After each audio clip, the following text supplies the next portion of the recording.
Hello, everyone's. I am here for my review of Real Housewives of Salt Lake City, Season 1, Reunion Part 3. If you're new to my channel, welcome. If you're returning, you're one of my people, welcome back.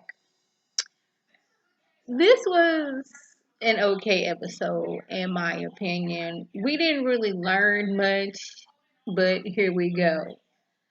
We find out Lisa out here is throwing Rolexes out the window because what's her husband name? John. He didn't get her anything for her birthday. So he had to go hop out the car to get the Rolex. I'm like, so y'all just got money to just be throwing Rolexes out the window. Like me, I am never one of those persons. I get mad. I'm gonna destroy my stuff or somebody else's stuff. That's just not me because I didn't watch too much Judge Mathis and too much People's Court to know I ain't trying to repay you for what stupidness that I did. I don't care how mad at you I am. I'm just not gonna do that. Jen, she over here. The reason why she mad at Coach Shaw is because when her daddy was sick, the only person he responded to for real was Coach Shaw. And she feels like if you had kept on coming around, my daddy would have lived. That's her rationale. I can't say she wrong for that, but that's how she feels. Like he was, responding to you. So if you had stayed, then he would have kept on responding and not, going on to glory.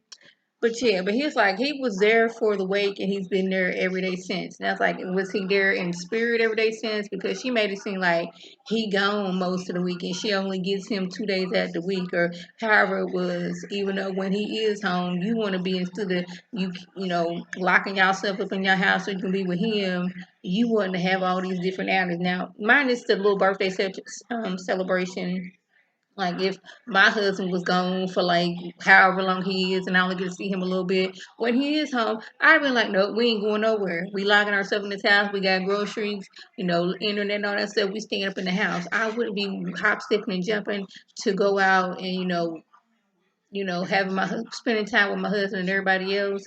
But I guess they got us film their show. That's not my relationship. That's their relationship. We can move over there to Justin and Whitney. Now he says that he would like it's 10 years ago that he was sent a letter from the Mormon church saying that he's been excommunicated. And as a child, that was like the worst letter you can get. So since they are no longer Mormon, that they chose a different religious path. Lisa, we're talking about some. I don't think.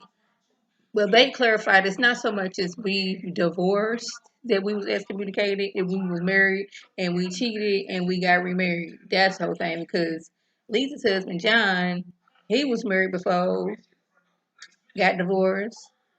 Plenty of people in her family then got divorced. So, but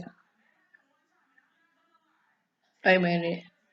They haven't been excommunicated or being shunned. Heaven says it's different for her because the church still sees her in the eyes of the church that her ex is still her husband. They got to.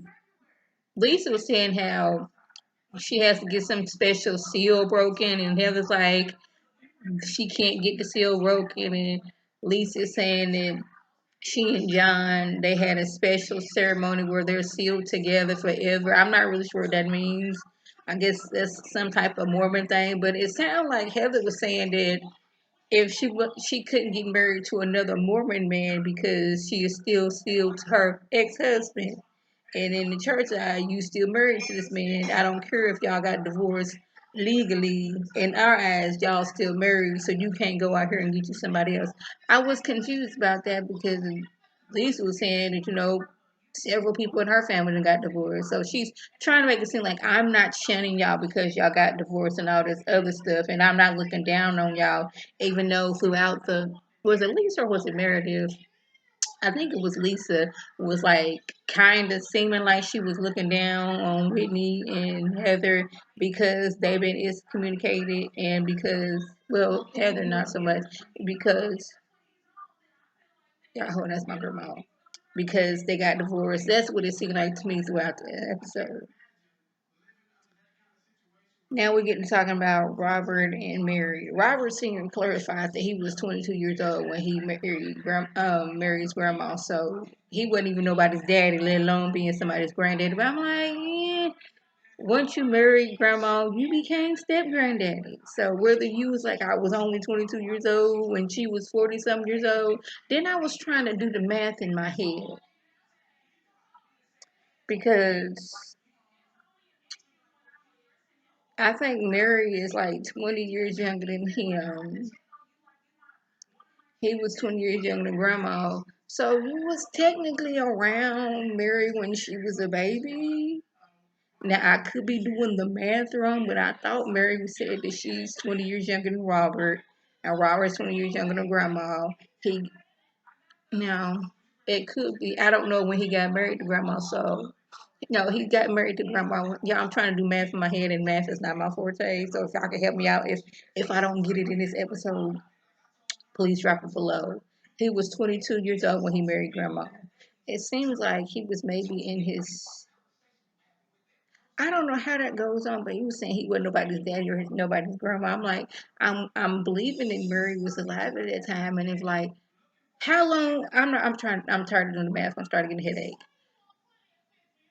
At what age was Mary when he married grandma? Is the question. If y'all know any information, y'all please drop that below. Now, Sharif, he done told Mary before that she came on the show. He ain't gonna be none. If you get her cutting up different foods and want to fight people, I'm not gonna stand behind you on that one because this is not what we're gonna do. All right. And he was upset how she was coming for Mary and Mary's marriage. I was like, that ain't got nothing to do with you. Yeah, we side eyeing it because like you married your grandma's, husband, your grandma's widower. It seems messed up. I'm not gonna. I mean, I would have rather her just been like, "Look here, I wanted a better life. He seemed like the person who couldn't do it for me, and I married him." Not this whole grandma pulled me to the side and me alone, and nobody can confirm or deny that grandma wanted me to marry her husband if something would happen to her. I would rather her just been truthful. I'm like, okay, you not lying about that. But anyways, he's Sharif is trying to say that's not who Jen is. Jen is not this horrible person, even though she has showed herself to be a horrible person and to cut up several fools every episode. We move over to Meredith and Seth. These two had filed for divorce before they got on the show. Let Meredith tell it. The show repaired their relationship because she had to confront things.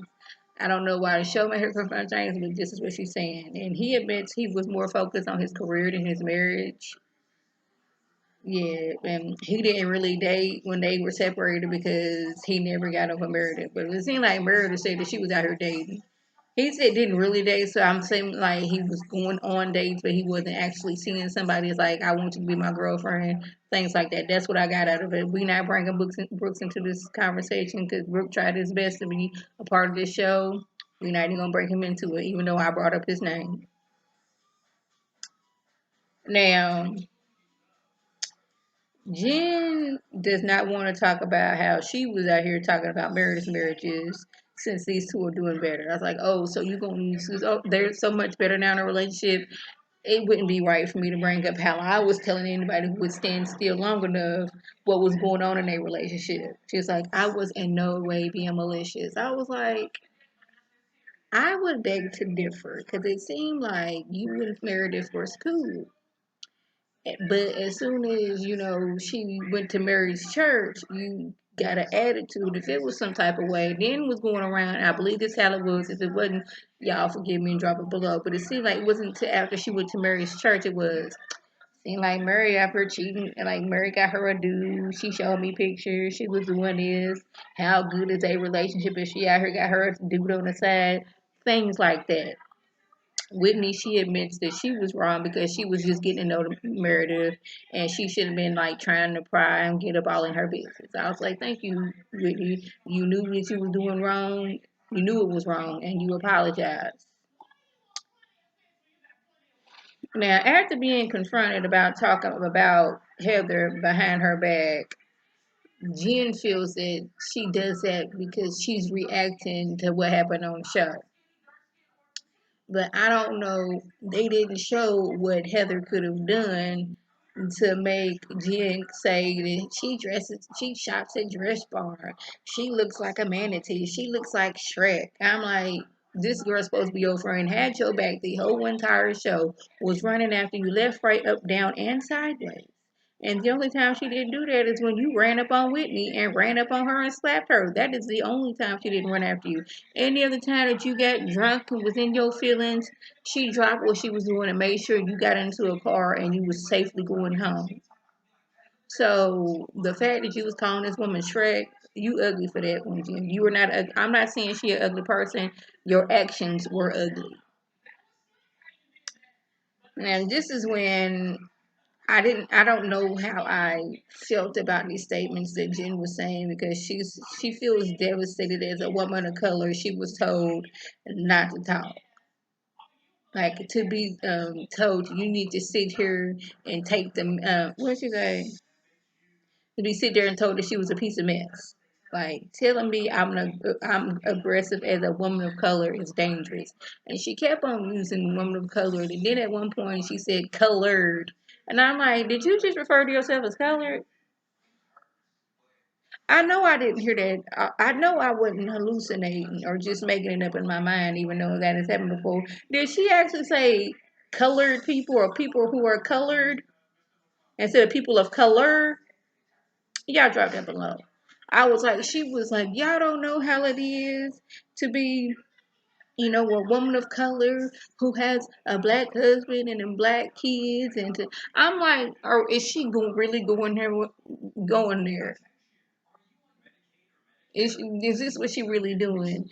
And y'all, I don't know how I feel about that. I just something about me, it wasn't sitting well with me when she kept on saying, like she was trying to make it seem like these women were being racist.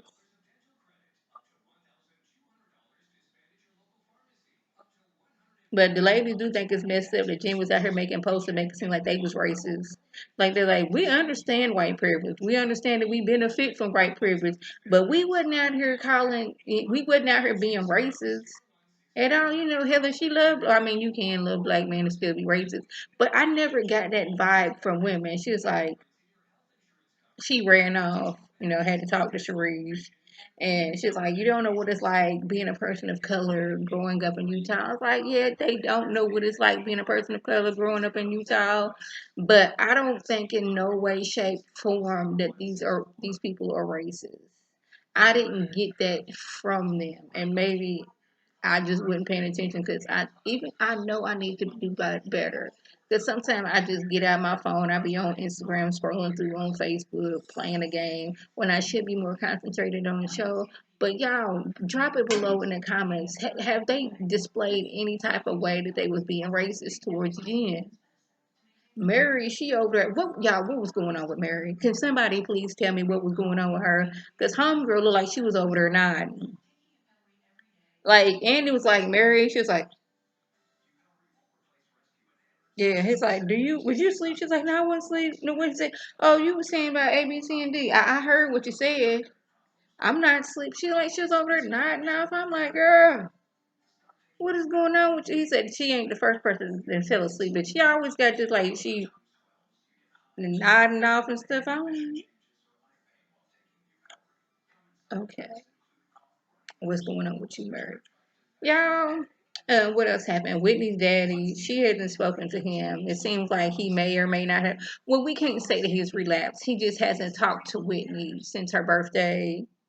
I don't know if it was so much as the show or what it is, but he is not talking to her. And I was like, that's very unfortunate because the last time we seen him, he seemed like he was doing so much better. He was trying to get a job at the beauty school and all that other stuff. He seemed happy. He seemed like he was trying to get things together with his kids. So I don't know. Maybe next season, like we'll see how if he's doing better. I don't know. So y'all, that was a just. If I left anything out, by all means, leave a comment below.